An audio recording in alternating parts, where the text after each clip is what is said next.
जब अपनी ठंडी रोशनी के साथ ज़मीं को छूती है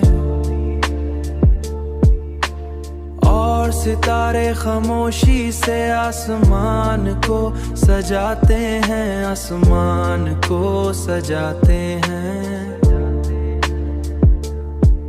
आसमान को सजाते हैं।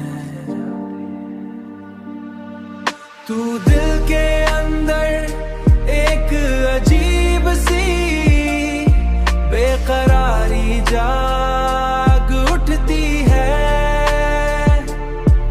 तू दिल के अंदर एक अजीब सी बेकरारी जाग उठती है।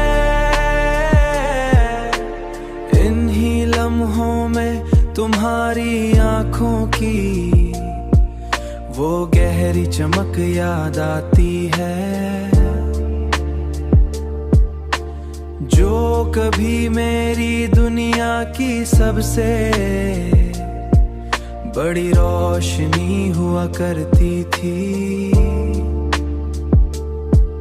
बड़ी रोशनी हुआ करती थी, रोशनी हुआ करती थी। मैंने कई बार चाहा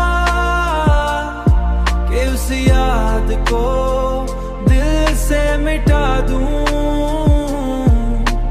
मैंने कई बार चाहा कि उस याद को दिल से मिटा दूं, मगर मोहब्बत की यादें शायद कभी खत्म नहीं होते, बल्कि वक्त के साथ और भी गहरी हो जाती हैं और इंसान के दिल में काम हमेशा रहती है।